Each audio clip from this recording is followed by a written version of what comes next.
Kuadër të punëve të përditshme që t'i kryejnë njësia e trafikut rrugor të Prishtinës, për sot kemi planifikuar që ta bëjmë një vetëdijsim, nëse është nevoja sankcionim të qytetarëve që nuk e respektojnë rregullat dhe ligjet me theks veçantë të mësuar. Ne kemi raste dini edhe vetë kur e ka aty afër vendkalimin nuk del vendkalim për të mësuar.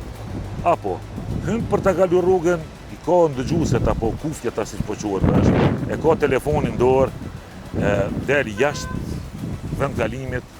Momentin që ti e ki ndëgjueset vesh nuk ke mundësi me ndëgjuar automjetin tjetër, që ka zhurmë, dhe mund të jetë aksidenti. Moment që ti e shikon atë në telefon, mendon se është vendkalimi jot, dhe ndoshta është automjeti 1 metër afër. Cila është mundësia për mos me shkaktuar aksident? Andaj, këto ligje dhe rregulla i kanë vendosur ekspertët e komunikacionit, duke u bazuar në përvojat e vendeve të ndryshme dhe më demokratike evropiane. Andaj unë i lës qytetarët e Kosovës, Prishtinës dhe gjithë Kosovës, që të respektojnë ligjet, rregullat, që këmbësorët të dolin në vendkalim për këmbësor, jo dhe jashtë vendkalimit. Mos t'i përdorin ndëgjuesit apo kufjet, mos t'a përdorin telefonin.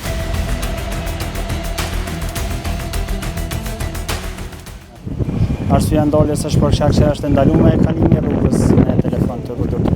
Kamera i na të dojë tash momentin. Për çfarë arsye? Për kamera duhet më na kallëzu. Identiteti ju i mbrohet, nuk është të lash për këto, po. Dëgjom. Sërave e kini vrejtje, nuk shqiptojmë gjobë. Shty do kush e keni procedurën? Kena procedurën e kem ligje parashe dhe vrejtjen edhe dënime. Na veç me vrejtje. Kujdes komunikacion se rrezikon edhe veten e tjerë. Kalojmë më së bashku. Faleminderit. Arsyeja ndaljes është për shkak se jetë të përdor telefonin e vendkalim për këmbësor që është ndaluar në rregullat e komunikacionit. A na japni dokument identifikues? Po ndro. Po të informoj po ashtu është ndaluar me ligjin e trafikut.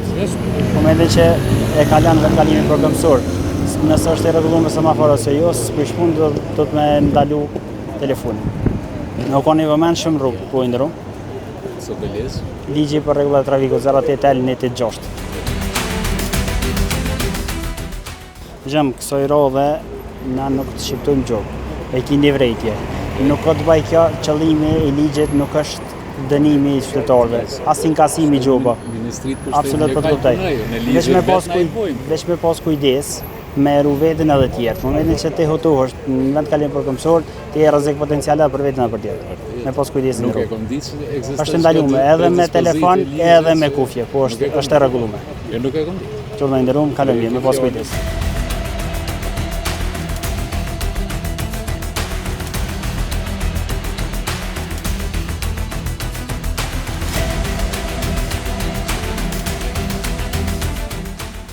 Çdo pajisje që të hoton apo edhe kufjet janë të ndaluara me i përdor gjatë kalimit të vendkalim për këmbësor. Sërove kemi vendosur me shqiptu një vrejtje. Me pas kujdes me u vetëdijsu për hera tjera, mos me përdor telefonin. E pranoj, se kam ditë. Për shkak që në këtë rast mundesh me rreziku veten e persona të tjerë. Ti nuk je i vëmendshëm edhe nuk mundesh me dëgjuar automjetin. Nuk e kam ditë. Ndrum, dëgjom. Sërove e kini vrejtje. Herën tjetër me pas kujdes kur me pjesën në komunikacion. Faleminderit. Kalojmë mirë. Se pas na ditë edhe Në rregull është. Kalojmë mirë. Gjatë kalimit rrugës. po. Nëse është me apo pas semafor vendkalimi për këmbësor, është ndaluar me përdor telefonin edhe kufjet. Vallai se kam ditë. Ligji për rregullat e trafikut e ndalon. Te peni po. Është e rregulluar me lesh kësaj radhe shqiptojnë vesti vrejtje dhe të lirojnë. Hera tjera mos e përdor për shkak që e rrezik potencial edhe për vete dhe për tjetër. Okej, vëllai Me pas kujdes kur merr pjesë në trafik. Në rregull është. Faleminderit shumë. Kalojmë mirë, faleminderit për bashkëpunim.